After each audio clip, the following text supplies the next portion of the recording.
I'm Mike Beard, and I've been making mini videos for over 6 years. I'm now embarking on a more documentary style of video, and during my research on newspapers of the time, I've been surprised at the facts that were contained therein. What follows is the story of the Vinegar Works and how much benefit Worcester people gained from the two owners. And I discovered the story of one of the most benevolent businessmen in Worcester.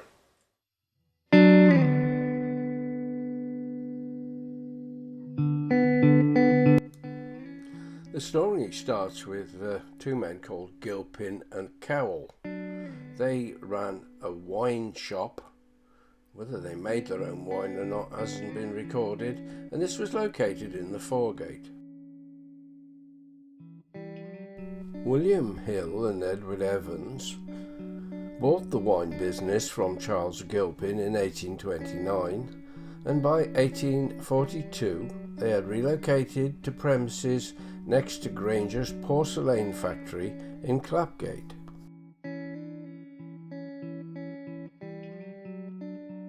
The company name was Hill Evans, and they first produced vinegar in 1830, but by 1844 they were the sixth largest producers in Britain. Thomas Rowley Hill and Edward Bickerton Evans, the two sons of the founders, joined the team. By 1850, the building we now know as the Great Filling Hall was built, and the site extended over 6 acres. By 1852, Thomas had pushed production of vinegar up to 426,543 gallons in a year. In 1852, the medical publication The Lancet published an article that said that the vinegar contained sulfuric acid. They had to withdraw this accusation when an eminent scientist proved that it was untrue. Hill Evans continued to make wine until the temperance movement came in and the consumption of alcohol dropped for a time. They supplemented this by making fruit drinks. By 1858, Thomas Rowley Hill and Edward Bickerton Evans became sole proprietors, and they were acknowledged as model employers.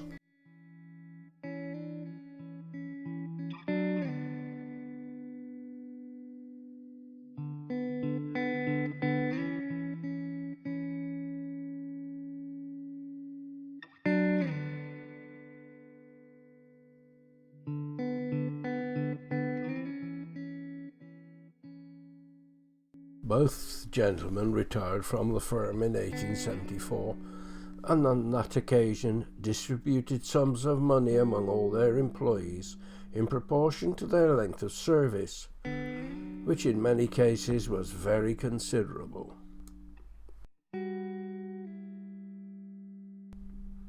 Control then passed to the next generation, Edward Wallace Evans, Edward Henry Hill, and Thomas William Hill. On the 17th of October 1896, Thomas Rowley Hill dies. Rowley Hill Street in St John's was named after him.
In 1900, the firm was restructured and named Hill Evans & Co. This was to allow the distribution of shares that belonged to the deceased partner.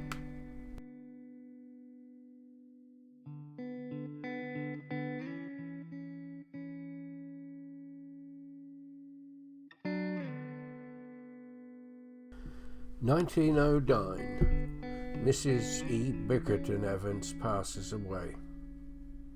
She was greatly beloved for her kindness to both rich and poor alike, both receiving of her bounty, especially at Christmas time.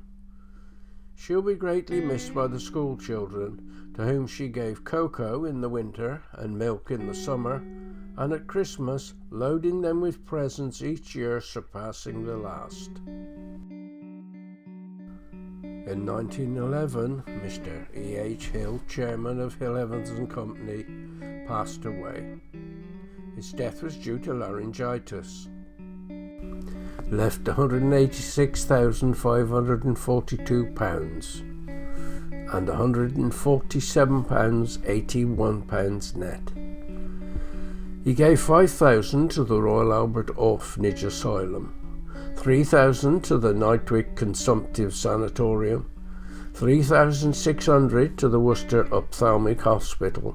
He also left £4,000 on trust for Suckley Parish Room and Working Men's Club, built and furnished by him. It's 1955. After 4 years of stability, the trading profits of Hill Evans & Company, the Worcester Vinegar brewers, have fallen sharply at £26,023.